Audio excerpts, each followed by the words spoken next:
আমরা জানি যে আপনি ইনভলভ ছিলেন এই মুভমেন্টটার সাথে। একটা সময় আপনাকে একটু বেশ ঝুঁকিপূর্ণ কাজ করতে হয়েছে, যে সময়টাতে মানুষকে মারা হচ্ছে, ছাত্রদেরকে, নিরীহ ছাত্রদের মারা হচ্ছে এবং যা কিছু হচ্ছে ধরে নিয়ে যাওয়া হচ্ছে। ঠিক সেরকম একটা সময়ে আপনাকে কয়েকজনকে সেফ একটি জায়গায় নেয়ার দায়িত্ব গ্রহণ করতে হয়েছে।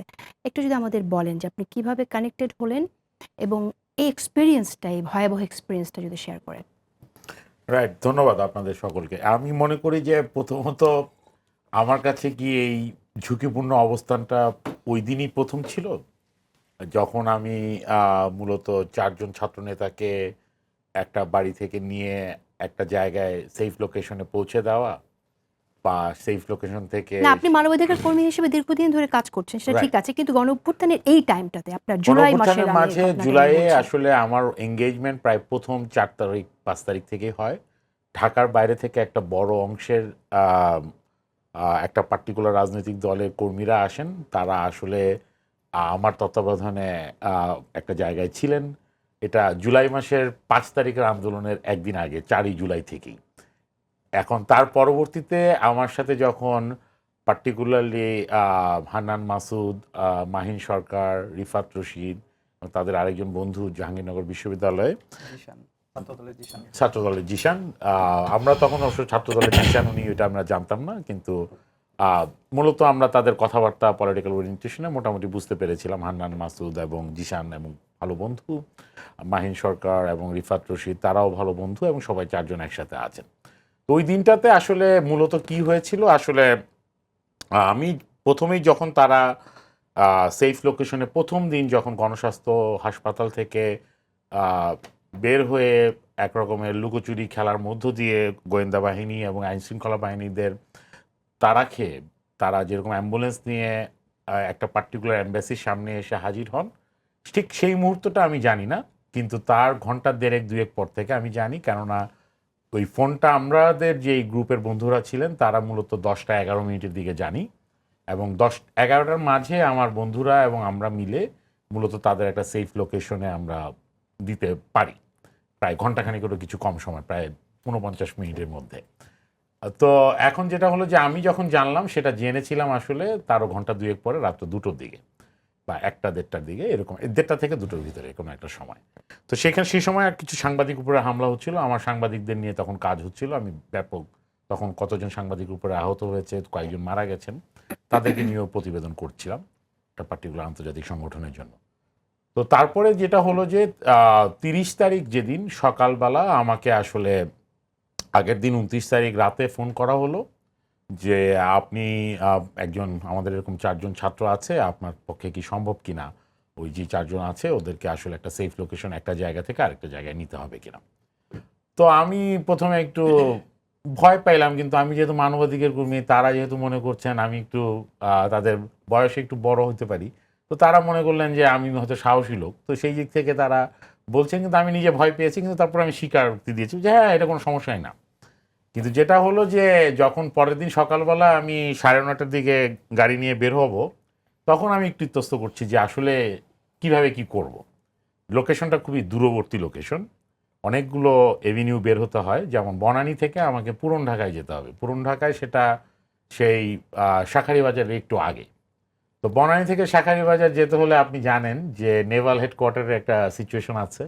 নেভাল হেডকোয়ার্টারের পরে আপনার পুলিশ হেডকোয়ার্টার হয়ে যেতে হবে, তারপরে একটা ম্যাজিস্ট্রেট কোর্ট, সেটার আশেপাশের জায়গা, এবং আমাকে যেই রুটটা ধরে যেতে হবে তার ঠিক অপর পাশেই হাইকোর্টের আরেকটু ভিতরে যেয়ে দোল চত্বরের ওখানে গোলাগুলি, মারামারি বা ছাত্রদের উপরে, শিক্ষার্থীদের উপরে আক্রমণ হচ্ছে।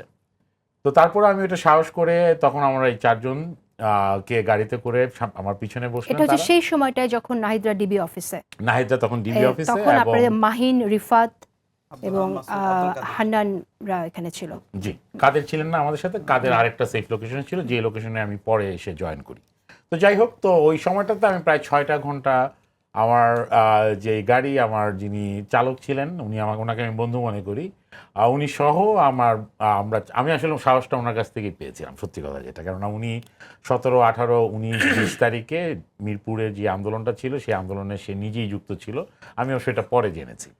কিন্তু যাই হোক, তো ওই সেই ক্ষেত্রে আমরা এই 6 জন মিলে ঢাকা শহরে প্রায় 6 ঘন্টার মতন, 5.5 থেকে 6 ঘন্টার মতন আমরা মুভ করেছিলাম। তো যেটা হলো যে পুরন ঢাকা যে লোকেশনে আমরা গেলাম, সেই লোকেশনে যাওয়ার পরে আমি একটু প্রায় 2 ঘন্টার মতন লেগে গেল।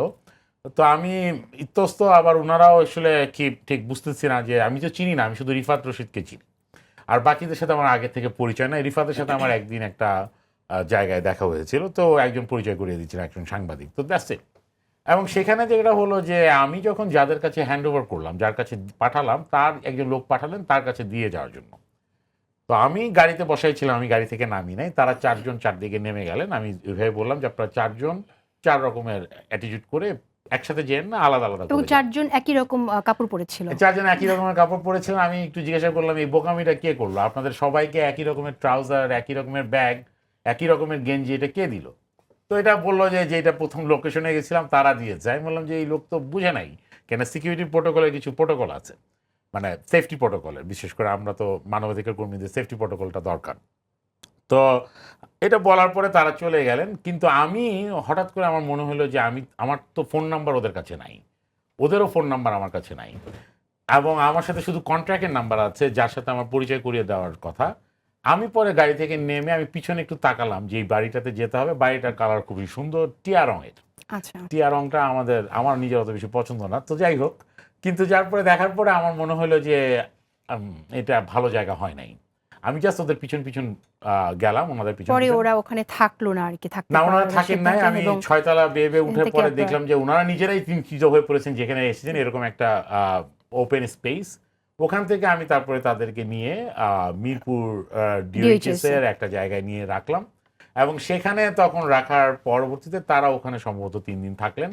আহ, এই সেফ হাউসটা কার, মানে কে এই সেফ দিলেন, হাউসটা রাজি আমি করালেন কি যার করে? কাছে রাখতে গিয়েছিলাম তাকেও আমি চিনি না, তার সাথে আচ্ছা। আমার প্রথম দেখা। ওনার নাম ওয়াহিদ। আমি শুধু ওয়াহিদ নামটাই জানি। আমি একটা ডাইরেক্ট নাম্বারে ফোন করে কথা বলেছি সেই আচ্ছা। সময়টাতে। তাকে হোয়াটসঅ্যাপে আমি পাচ্ছিলাম না, হোয়াটসঅ্যাপ নাম্বার ছিল কিন্তু আমার পরে হোয়াটসঅ্যাপ পরে নাম্বার। কি জানতে পেরেছেন তিনি কে?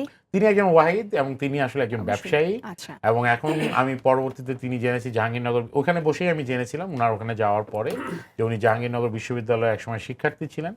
উনি ম্যাথে পড়েছেন, গণিত বিভাগে পড়েছেন, এবং তারপরে আমি আরও জানতে পেরেছি তিনি বিএনপি রাজনীতির সাথে সক্রিয়ভাবে যুক্ত, আচ্ছা। এবং বিএনপির উনি একজন পরিচিত মুখ, এবং সেখানেই তারা ছিলেন। কিন্তু ওয়াহিদের সাথে আমার আসলে ওইটাই প্রথম দেখা ওয়াহিদ ভাইয়ের সাথে, এবং ওয়াহিদ ভাইয়ের সাথে আমার পরবর্তীতে 2-1 বার দেখা হয়েছে।